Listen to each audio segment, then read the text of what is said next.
Hello, this is Craig from bitsbox.co.uk. In this video, I'm going to be painting a Dark Elf Sorceress model. So here she is. So I'm going to show you how to paint her from start to finish. So I'm going to begin with her skin. And we're going to begin with base coat of Arachaf flesh. So with the skin, it's very important that you apply thin coats, because it's very easy to obscure the detail on the skin areas. So you may need a couple of thin coats of Arachaf flesh, but it does cover quite nicely. She's undercoated in a light grey primer, which I applied with airbrush. I do recommend using a light grey or a white for this sort of model. It'll make painting the skin areas a lot easier, certainly. So just work your way around all the skin areas, and I'm going to apply 2 thin coats to get a nice even coverage. Okay, so next we want to add a shade wash to the skin areas, and this will help bring out some of the detail. So I'm going to do something slightly different. Normally I'm going to take some Druchii Violet. I'm also going to mix it in with a little bit of Nuln oil, and then I'm also going to take some Lamaeum medium as well, just to thin it out slightly, as you want quite a subtle pale skin. You don't want to go too heavy with your shade washes, because that'll make all the shadows too dark, and the skin will just look a bit funny. So a little bit of Lamaeum medium just to thin it down slightly. So I've gone about 2 parts Lamaeum medium, 2 parts Druchii Violet, and 1 part Nuln oil. So the reason I mixed in the Druchii Violet is I want to give like a, just a little bit too much on the brush there, I want to give like a little faint purple tint to all the recesses.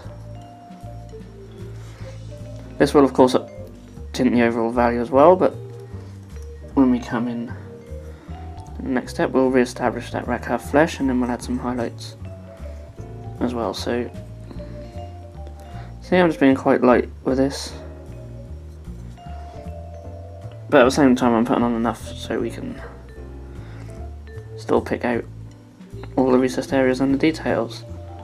It's also worth noting that I've used the Lamaeum medium instead of water, just because water can sometimes leave the shades looking a little sort of patchy when they dry, and that just won't look right on the skin. So if you've got Lamaeum medium or any other acrylic thinner, it's well worth using, especially with your shade washes. And I also like to use them in metallics as well, rather than water. So yeah, just give that a little while to dry, and then we will go in with the next step. So with that shade wash now completely dry, you can see that's darkened down the skin, but it also helps brings out all the details. So we're going to come back in with Arachaf flesh, and we're just going to lighten up these areas again. So now we only want to paint sort of the raised areas. We want to avoid all the areas where the shade has settled, and this will just lighten up that Arachaf flesh. Now it's important at this stage also to thin your paint down. Just a little bit of water will do for Arachaf flesh. I'm trying to add a little bit to mine. You don't need too much on the brush, and it's just a case just picking out these raised areas.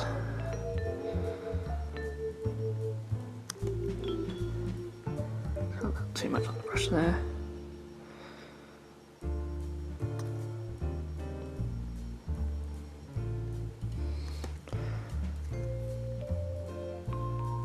So you just need to work your way around the miniature, being as careful as you can, just picking out all these raised areas. And that'll really lighten the skin back up. Okay, and as you can see, we've now re-established that Arachaf flesh, so we can now begin to highlight it.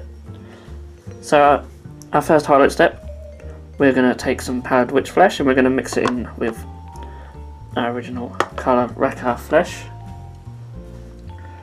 There's no really strict ratio here, roughly 1 to 1, maybe a tiny little bit more powdered witch flesh, but it gives us a nice lighter colour. Again,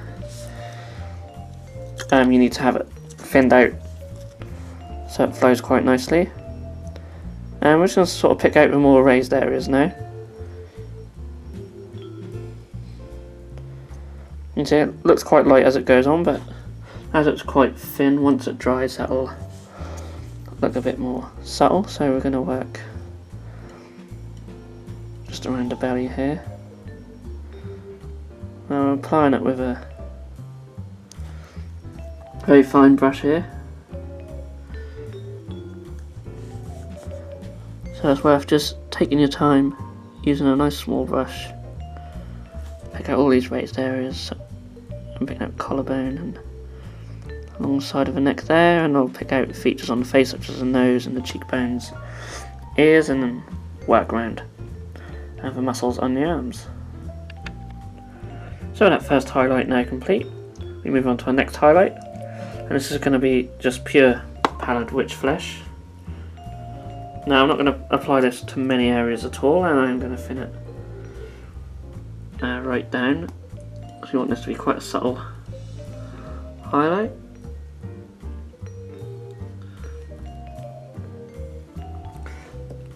I'm mainly just going to get the bridge of the nose, just a little bit above the eyes. I also want to do just the knuckles on there. I'll move my thumb out of the way. I apologise, I just want to get the knuckles on the fingers. So this is very subtle. Okay, we can just run it across.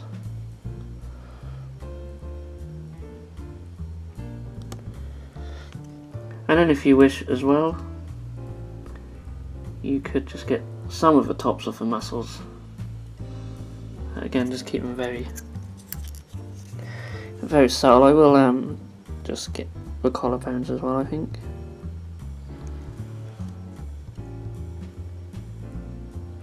And yeah, just some of the tops of the muscles, just very slightly, again using a very fine brush.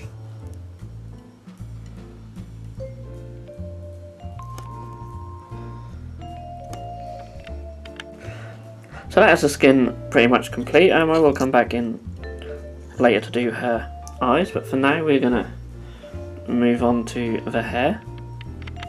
So of course you could do the hair any colour you see fit, but I'm going to do black.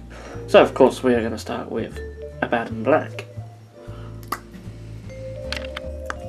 So I'm going to apply this all over the hair, of course being more careful as I get near the skin areas. Now I thin the Abaddon Black out slightly. I do find sometimes Abaddon Black doesn't flow too well straight out of the pot, so it's always worth thinning it down and applying a couple of thin coats. So yeah, just work your way around the hair and painting all black. So I thought I'd point out at this moment in time, if there's any other black areas on the miniature, it's probably worth painting them now. So you may paint the clothing differently to how I'm going to paint mine, but on my miniature I'm going to paint the staff pole black, and I'm also going to paint her boots black. And of course we are still using the Abaddon Black to paint these. So next we want to highlight all these black areas. And to do that we're going to take some Eshin Grey. So when it comes to the hair, I'm just going to run the side of my brush along these strands. You could of course dry brush it if you wish. You just need to be careful not to get any on other parts of the miniatures, but it's easy enough just to run the side of your brush along the strands. That will pick out all the raised areas quite well. I'll thin the paint down slightly just so it'll flow a little bit better. Of course, Eshin Grey is quite a dark grey, so this highlight is quite subtle, although it's noticeable.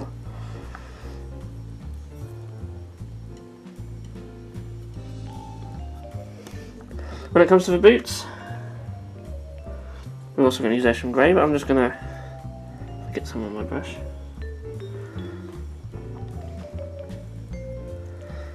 Just going to do a line of it across the top of the boots.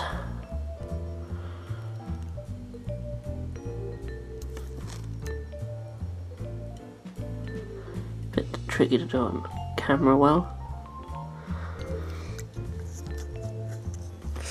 And you may also want to do some just along the folds on the top of the foot as well. And for the pole, or for staff, I'm just going to run on that line just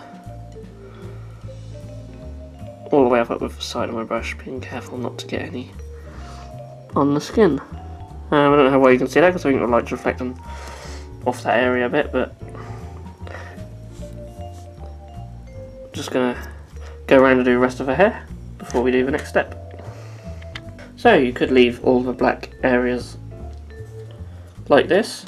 However, with the hair I just want to add one more further highlight, and for that I'm going to take some Dawnstone. So I'm going to apply this highlight and maybe more towards the tips of the hair. So sort of at the bottom here. Again, just using the side of my brush, put it thin down slightly. I just lighten up just all these ends.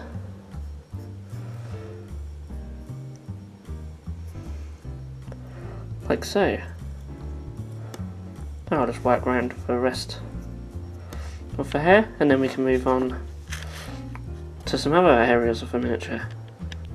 So next I'm going to paint her skirt, and of course it's completely up to you which colours you do this, but for me I'm going to do purple at the front here and purple on the back, and on the inside I'm going to do like a turquoisey green. So we'll start with the purple and we'll take some Nagaroth Night. So I'm not going to go too fancy on all these robes, we'll just be very simply shaded and highlighted. So I'm applying a slightly thinned out coat of Nagaroth Night on here, so we will need 2 thin layers to get a nice smooth finish as always. I'm going to go on the back as well. So just work your way around them until you get a nice smooth finish. Okay, so the purple is now dry, and I've also just painted a little bit of purple just on her chest area there.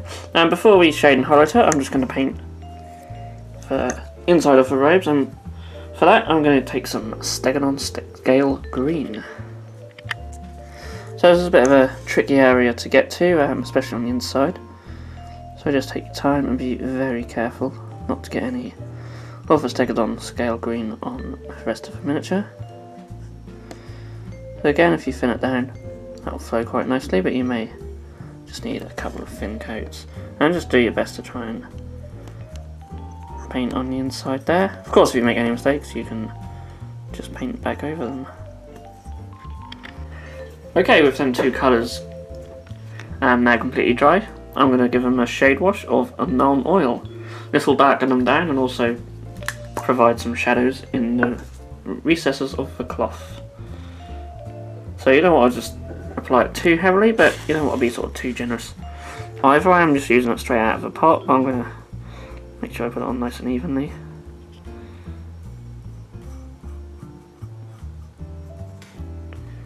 I'm also going to put it on the inside as well. I'll just sort of darken it down slightly. Now you want to try and avoid it just pooling up at the bottom, so be a bit more generous with the cloth on the inside. Or less generous even, I should say. And yeah, again on the back.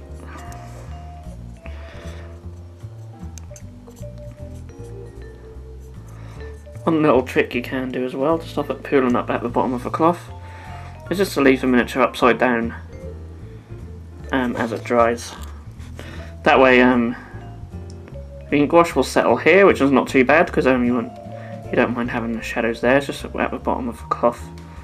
You don't really want it to pool up. So I'm actually going to just leave her upside down as she dries.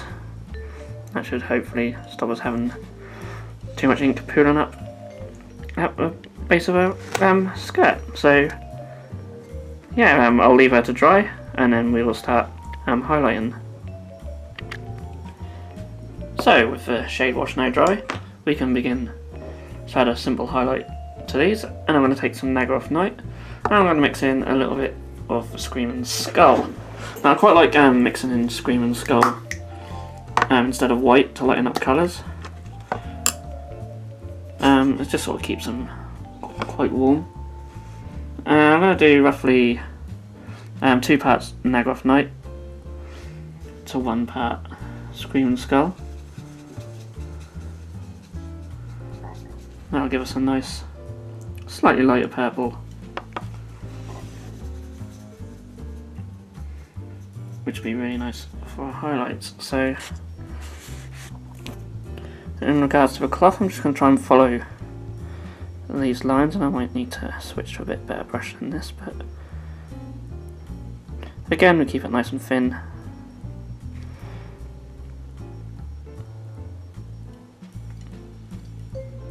Well, I'm not going to go too fancy on these robes. Of course you can wet blend, get a really nice effect, or you can use glazes, but I'm just going to keep simple highlighting just for this miniature.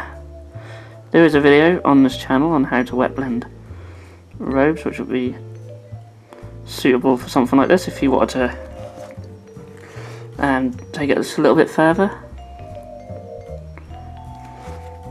So I'll do the same on the back. I'll just neaten this up here as well. You may need a couple of thin coats just to get a nice smooth finish. So you can leave the cloth there, or you can add a further highlight. And I'm going to do that with some Genestealer Purple. So obviously I'm going to be a lot more controlled with this highlight than the previous one. And you can just sort of see where the light hits the robes, and that's a good place to place this additional highlight. So I'm going to focus mainly on these raised areas at the bottom,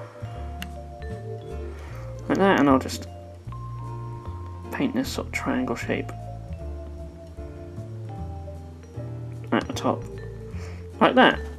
And again I'll go around the back and highlight a few areas there. So that's pretty much it for the purple cloth areas.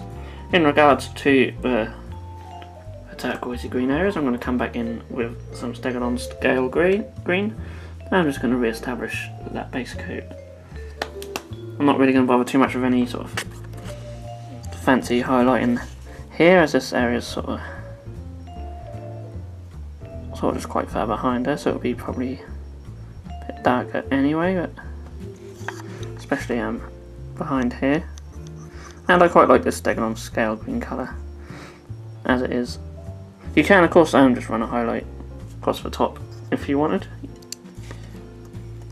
I'm just going to leave that there. So next we are going to move on to all the gold areas. Okay, so we pretty much just have the gold areas and the eyes left to paint. So for all the gold areas, I'm going to base coat them in Retributor Armour. This is one of my favourite metallic paints, especially in the GW range. It covers really well. So we'll start up on our weapon here.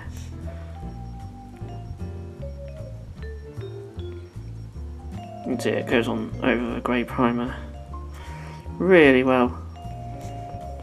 And it's a lovely gold colour, so I'm going to paint all the gold areas in this colour, and then we will be back to shade them.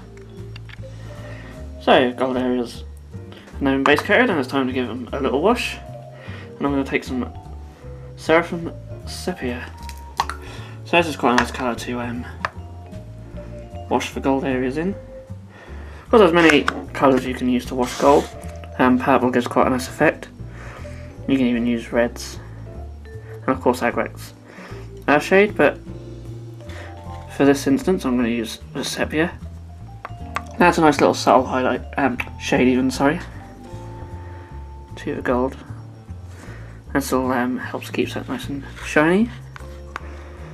So I'll have to switch to a smaller brush for some of the other areas, but just work your way around all the gold areas, just apply this colour. So if the shade wash now dry, we can just add a little highlight to these gold areas, and I'm going to take some Uruk armour gold. So this is a nice bright gold. So of course if you want a duller gold you can use some of the other sort of duller metallic ranges, such as some of the brass colours and that, but I want to have a nice bright gold on this miniature, so just going to run this colour down some of the edges.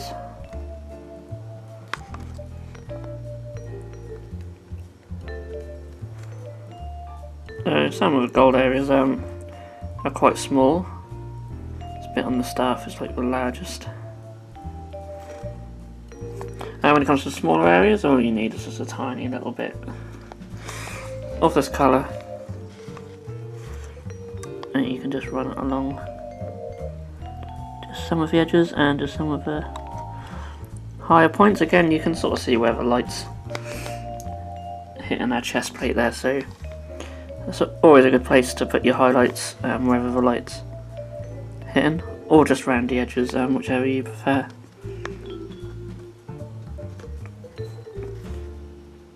So just work around all these gold areas, just applying a little bit of this gold, and then all that's left to do will be her eyes.